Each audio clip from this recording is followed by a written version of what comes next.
सभी पूर्णिमाओं में कार्तिक पूर्णिमा को सबसे पवित्र माना जाता है। इस दिन किए जाने वाले दान पुण्य के कार्य विशेष फलदायी होते हैं। कार्तिक पूर्णिमा के दिन ब्रह्मा, विष्णु और शिव तीनों की आराधना की जाती है। इसी दिन कुछ लोग तुलसी और शालिग्राम जी का विवाह भी कराते हैं। शास्त्रों के अनुसार इस दिन गंगा या किसी भी अन्य पवित्र नदी या सरोवर में स्नान करने से व्यक्ति को भगवान विष्णु की कृपा से मोक्ष की प्राप्ति होती है। इस दिन देव दिवाली भी मनाई जाती है। ऐसी मान्यता है कि कार्तिक पूर्णिमा के दिन देवी देवता स्वर्ग से धरती पर आते हैं और गंगा में स्नान करते हैं। इस साल 2021 में कार्तिक पूर्णिमा 19 नवंबर को मनाई जाएगी। वैसे हमारी पूर्णिमा तिथि 18 नवंबर को ही लग जाएगी, तो 18 नवंबर को भी इसका व्रत उद्यापन वगैरह कर सकते हैं।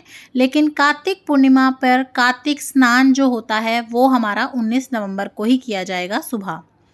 इन सभी विषयों पर डिटेल में वीडियो बनाकर मैंने चैनल पे डाल रखी है, आप उन्हें भी जाके ज़रूर देखिएगा।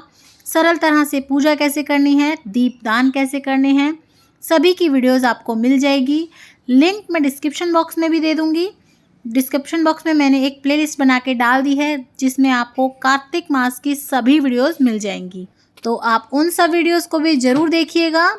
और अब हम इस वीडियो में करेंगे कार्तिक पूर्णिमा की कथा। कार्तिक पूर्णिमा वाले दिन आप भगवान सत्यनारायण की भी कथा कर सकते हैं या भगवान शिव की पौराणिक कथा भी कर सकते हैं, और आप चाहें तो दोनों कथा भी कर सकते हैं। आज की इस वीडियो में मैं आपको भगवान शिव की पौराणिक कथा सुनाने वाली हूँ, तो चलिए वीडियो को शुरू कर लेते हैं। पौराणिक कथा के अनुसार तारकासुर नाम का एक राक्षस था। उसके 3 पुत्र थे, ताराक्ष, कमलाक्ष और विंध्युन्माली। भगवान शिव के बड़े पुत्र कार्तिक ने तारकासुर का वध किया। अपने पिता की हत्या की खबर सुनकर तीनों पुत्र बहुत दुखी हुए। तीनों ने मिलकर ब्रह्मा जी से वरदान मांगने के लिए घोर तपस्या की। ब्रह्मा जी तीनों की तपस्या से प्रसन्न हुए और बोले कि मांगो, क्या वरदान मांगना चाहते हो। तीनों ने ब्रह्मा जी से अमर होने का वरदान मांगा, लेकिन ब्रह्मा जी ने उन्हें इसके अलावा कोई दूसरा वरदान मांगने को कहा। इसके बाद तीनों ने किसी दूसरे वरदान के बारे में सोचा और इस पर ब्रह्मा जी से 3 अलग नगरों का निर्माण करने के लिए कहा, जिससे सभी बैठकर सारी पृथ्वी और आकाश में घूमा जा सके।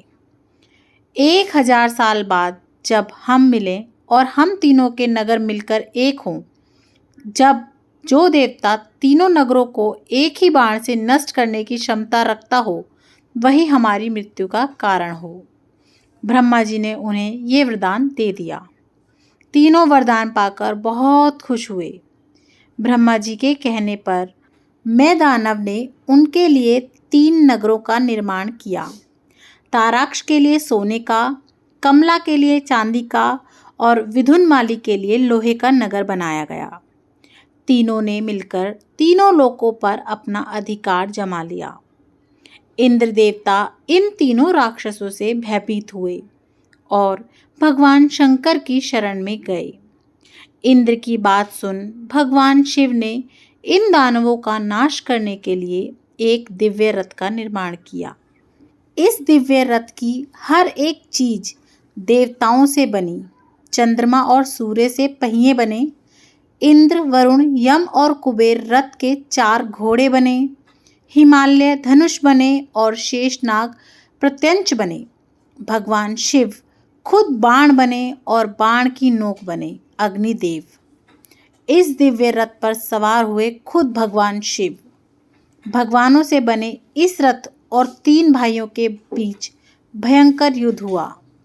जैसे ही ये तीनों रथ एक सीध में आए, भगवान शिव ने बाण छोड़ा, तीनों का नाश कर दिया। इसी वध के कारण बाद में भगवान शिव को त्रिपुरारी कहा जाने लगा।